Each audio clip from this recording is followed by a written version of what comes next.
Welcome to Season 3 of The Biz Show, sponsored by InvestQuire. Discover what's next with this insightful podcast. And now, your hosts, Barry and Lisa. Good morning, and welcome to The Biz Show, everybody. I'm your host, Barry Bestpitch. Today, Lisa will not be joining us. She's traveling across the U.S., and unfortunately can't make this recording. So today's podcast is an interesting one, and it's actually kind of following suit with a news story that has recently come out this week from Salesforce. And I know you guys all know the big white elephant in the room. I'm talking about Mark Benioff's announcement that Salesforce is going to be laying off 4,000 employees. And with that, let's analyze why. And it's pretty well known already in the news, and a lot of the news stories say it themselves. AI. Everyone's getting canned because their jobs being replaced by AI. So, today's podcast is really about AI divergence and a case study really about, the good, bad, and the ugly. And I wanted to balance it out, right? So we're going to talk about Salesforce, and we're going to talk about another company called Klarna, right? And that's a fintech company, and they've done just the opposite. So on the Salesforce side, they've adopted AI, and they're laying off their human workforce.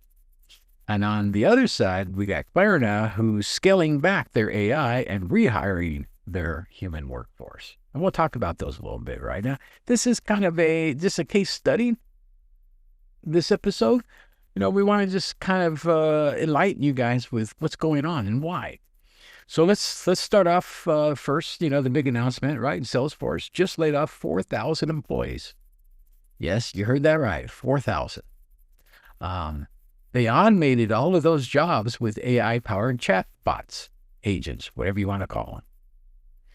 So who didn't see this coming, right? We've talked about this now for about 2 years, a year and a half maybe. Way back in the beginning in season 1, we talked about AI, some cautionary tales about bad characters, but also about, AI and whether it's coming for your jobs. And guess what? At Salesforce, it absolutely did. On the other side is a company called Klarna, right? And that is a big name in fintech. A lot of people know it. And they did just the opposite. They rolled parts of their AI automation back, and they are reinstating workers because the bots just can't do the job. And so we're going to talk about both of these and just kind of how things play out, why it happened, what makes sense, what's myths versus reality, what lessons and takeaways can be learned from this. So let's just start with Salesforce, right? Salesforce, what happened? Well, Salesforce has adopted AI a while ago, right? And so they've been integrating it into their system for a while now. The introduction of AI chatbots and automation resulted ultimately in this last week's announcement of 4,000 jobs being laid off. So why? Why does that make sense? What happened? What's going on? The bottom line, right? So money. Chatbots, right? They can drive costs down because they don't require a salary or payroll taxes or any of this other stuff. So it makes, cost effectiveness. You can scale it rapidly, and it handles customer queries and questions 24/7. So you don't need 3 different shifts if you're operating 24/7 or 24 hours a day. You just need a chatbot, and then that chatbot can answer hundreds, thousands of questions from customers as needed. And you don't have to pay, overtime or any of this other stuff to them. But let's talk about that, right? So what is the myth versus the reality? Do layoffs happen successfully? Was costs really saved? What are employees' reactions and, and productivity shifts? I have to ask these, right? So, when you lay employees off, what happens? There's a big disruption in your company, right? Not just on your customer side, but also on your employee side, because, employees interact with other employees to get their jobs done. Not just because they're friends or they're chatting around the water cooler, but, the marketing people need to talk to the sales people, the accounting people need to talk to the billing people, and people interact with customers. And when you start picking and pulling some of these things out of that equation, there becomes gaps or roadblocks, really, where things can't get done anymore. So, can other systems, hence chatbots or AI, handle that?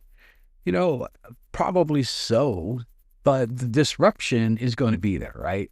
And I can probably guarantee you right now, a lot of customers are very dissatisfied with Salesforce and the level of service that they're getting.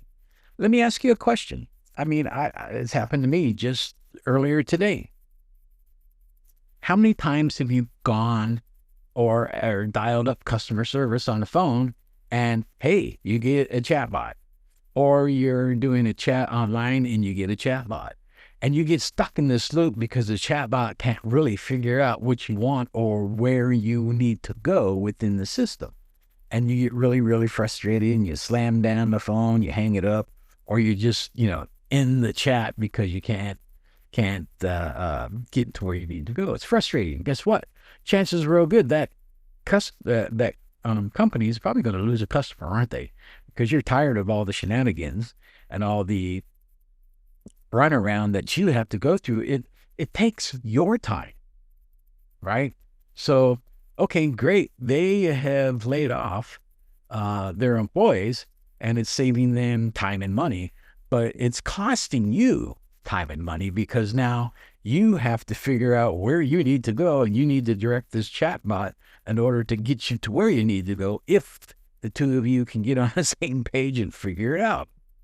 So those are really some of the things that I've seen already and I had witnessed or felt come into play, and it's frustrating.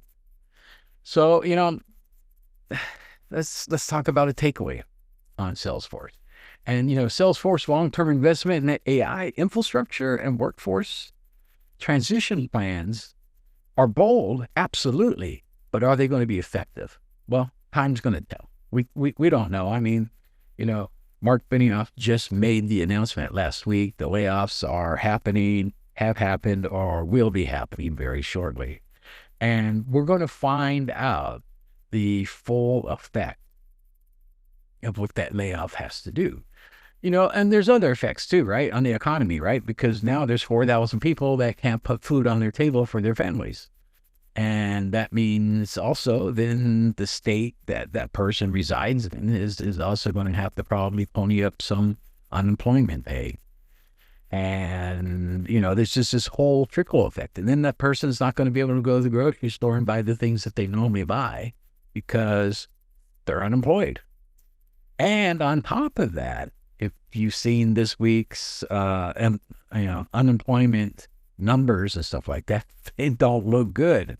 So finding another job is very difficult per se. A lot of people are having and being forced to other alternatives of employment, right? Perhaps starting their own business or, other things because they can't find a job. And if you are looking for a job and you throw your resume into that pile, you've thrown your resume in with 1,000 other people. And now there's, 4,000 more people that are going to be applying for that job too. So it's a whole trickle effect when this thing happens. That said, though, let's talk about Klarna on the opposite side of the spectrum, right? So what is Klarna? Klarna is a fintech company, and it's if some of the older folks might remember some layaway programs and stuff like that that used to happen back in the day. It's something similar to that, right? It's a finance technology firm that allows you to buy now, pay later type concept, kind of like a credit card, zero interest rates, depending on things like that. That's not really the important part of it. The important part of it is they've adopted AI agents, and now they're beginning to redeploy their workforce back with human employees that the bots had originally handled. So they scaled down their human force. They put in AI, and then AI was doing the job or not doing the job. And now they're bringing their human force back up because why?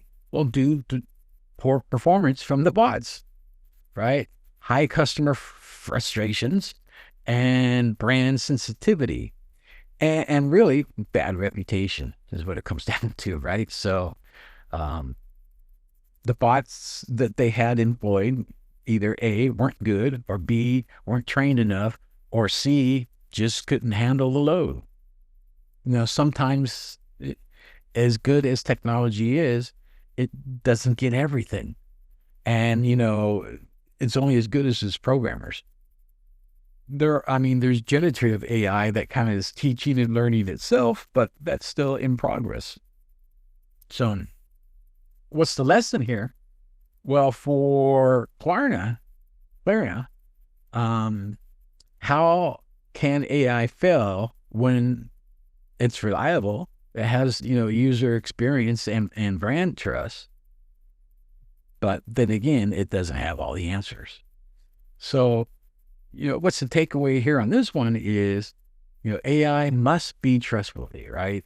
The chatbots can fail customers, and it's better to have humans step back in than risk company reputation damage. And I'm sure a lot of you guys can relate to this, right? In both sides, as the CEO or the COO or, a manager, technology director, whatever the case might be, what your human capital is capable of. And you also know what your AI workforce is capable of. So when you put the two and two together, which one is better? That's up for you to decide. One is obviously a lot cheaper than the other. Your human capital side, that costs a lot of money. Absolutely. Humans don't work for free. And we need to eat and got to have a roof over our head and stuff like that. Where, again, technology, AI doesn't. But you also got to have the infrastructure for the AI too, right? So the AI's got to be robust enough to handle the task at hand.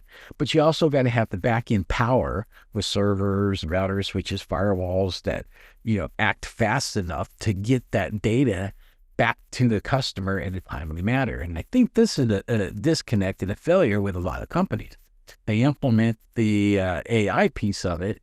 They have a good AI model, but they don't have the back end to support that model. It costs money. Those aren't cheap. We all know NVIDIA's making these CPUs for AI, the H20s and stuff like that. And those servers that have those in them cost a lot of money. So a small company, you can't really afford that, can you? So what do? You just slap it onto your website and, but your website, how much power can that thing really handle? Things that you really, really need to take a look at, because this is going to disrupt your business at some point if you don't keep an eye on it. And when it disrupts your business, then your company reputation is going to suffer. So let's talk about what's the contrast here between these two companies. What can it teach us, right? Basically what we're looking at is pick alignment over hype, number one. So AI is not a one size fits all. Keep that in mind, right? Let me say that again. AI is not a one size fits all. And there's many different AI models, right? And, we've all heard of ChatGPT and Claude and Gemini and Copilot. And I'm not really talking about those. I am, but I'm not. I'm talking about more of the functionality of what it's there for and what its main function is to do for your company. Is it a chatbot? Is it a AI in the back end that's running billing and trying to farm up leads for your salespeople, things like that, right? So one size doesn't fit all. There's a lot of tools out there that do that. Do your homework on any AI that you choose, right? The tools have to match your operational model, also the maturity of your business and your customers' expectation. Let me back up for a minute, right? So I mentioned the maturity of your business. If you're a brand new business, stuff like that, you're probably going to have fast, quick little AI things in place. And as you get bigger and bigger and bigger, those things are going to take on a more pivotal role and a larger role inside the company. Your business model, who knows what it is, right? Lisa and myself, we have InvestQuire and we're business brokerage firms. So, ours helps us with lead generation and some sales tools and stuff like that. And then a lot of back end stuff, research and things like that. So customer expectations is kind of the last piece here, right? And what are your customers expecting?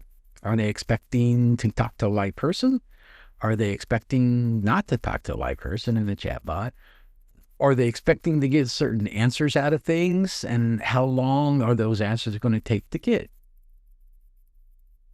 So all questions to be answered. So here's the next thing I think that we can learn from this, right? Is failure is part of the journey. And Lisa says this all the time, fail forward, right? So what's that mean? That means learn from your failures. And I've said this many times, failure is part of success. You're going to fail many times before you succeed. And when you fail, you learn why did you fail, and then pick yourself up, adapt, or my favorite word, pivot, and move on to the next strategy, right? You might fail once, you might fail 10 times. It's okay. Just learn from it and move on to the next. Again, let me say this. Failure is part of the journey, all right? And a good example, again, is Klarna. Their U-turn underscores that rolling back isn't failure. It's pivoting for smart leadership, or pivoting from smart leadership, meaning their leadership understood the AI was failing and they put the humans back in place. So that is a good pivot to understand. And it's a U-turn pivot, right? But it works well. The next thing is context, right? So and context matters. Enterprise SaaS, which is Salesforce, right, has different scales and tech readiness than a fintech company does. So if Salesforce.com, what is it? It's a SaaS CRM, sales, lead, marketing, all kinds of those things, automation tool for a company.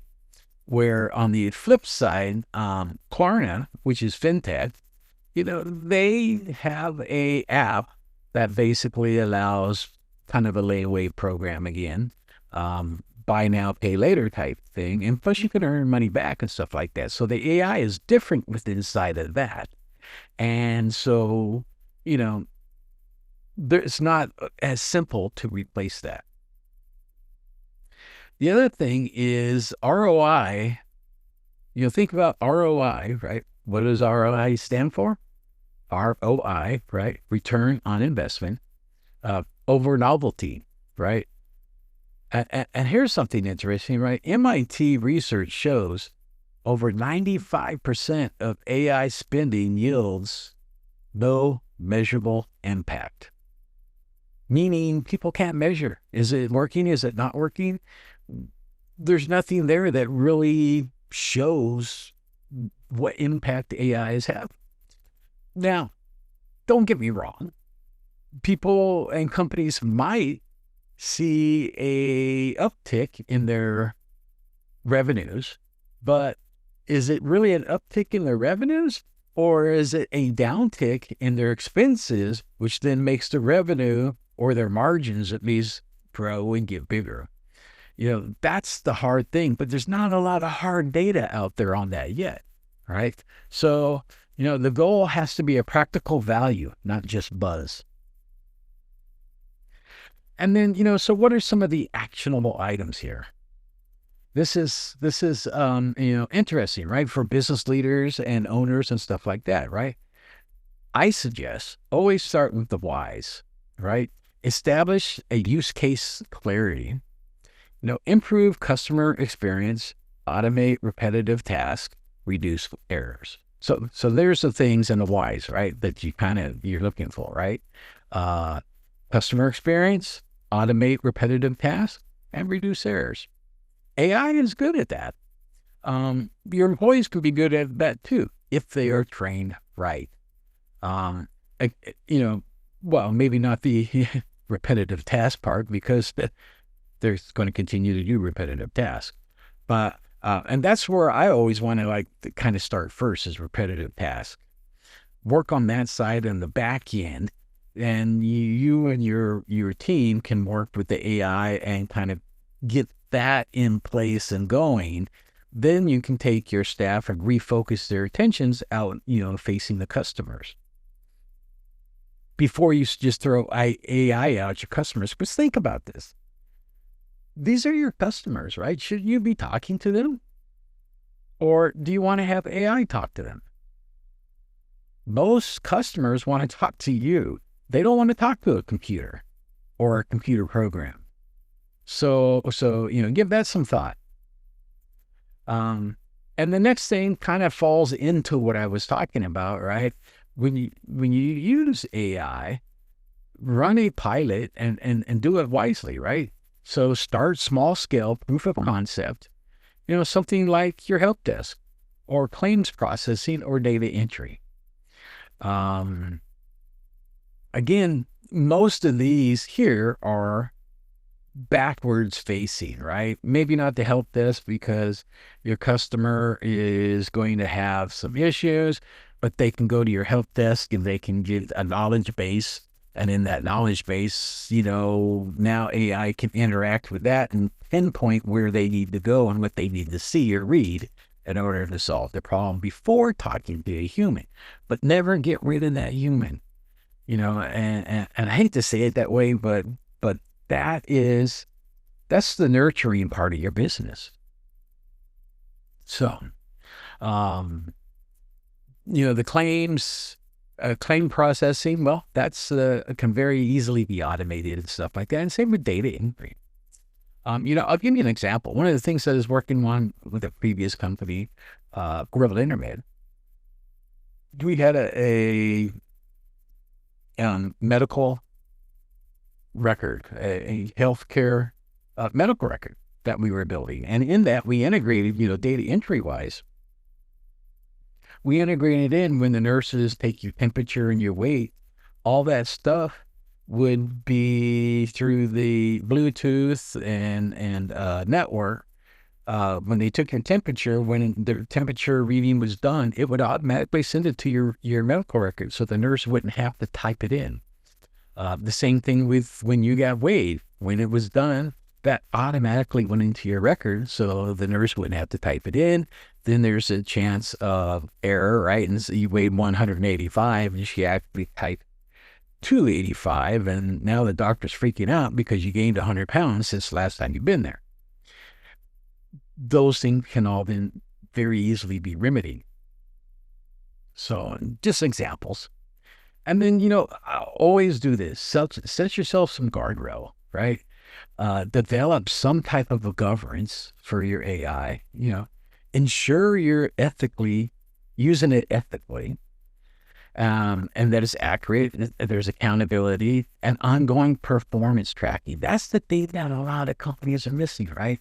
The performance tracking. Is it working? Is it not working? What's coming in? What's going out? Garbage in, garbage out. Is that happening? Do you know? A lot of business owners that I've talked to, they don't know. Yeah, I've spent, $1,500 on something, and my first question is it working? Well, I think it's working. But they can't really give me any answers after that point. So it's hard to say.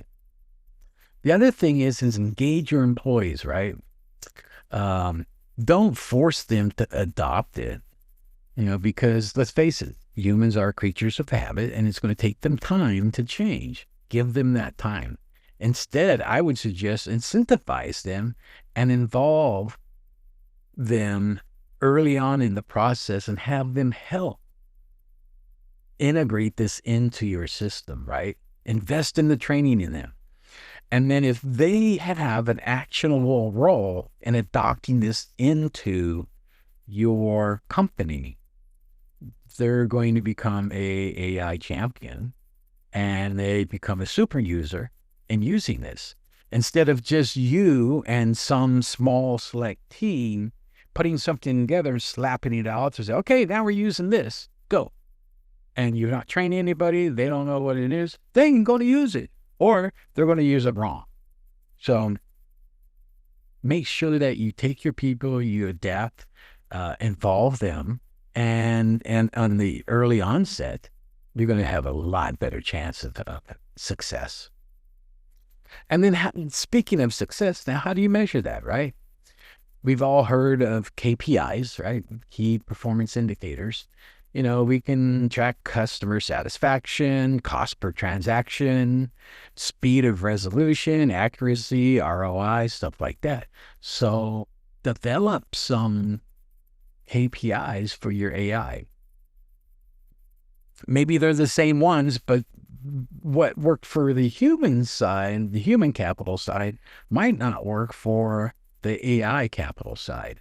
So understand that you need to sit down, maybe with a team, and figure out, how do we track this? What are the KPIs, and what are we looking at? And then what are we going to consider success? That's the key right there, right? Anyway, I'm going to wrap up this podcast here.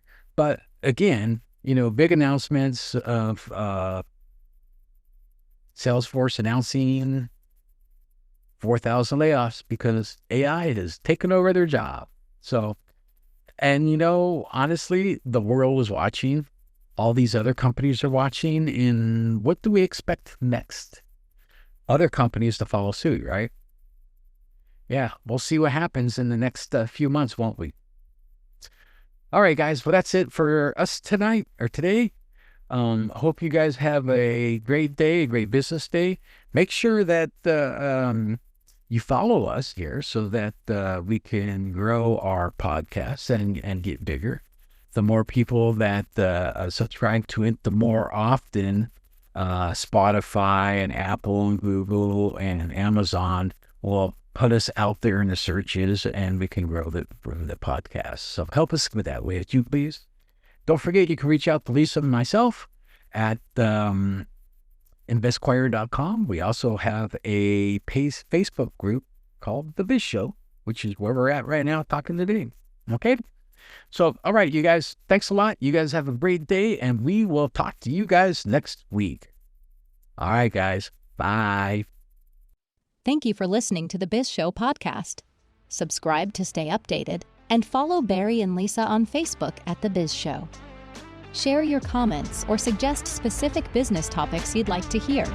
Bye!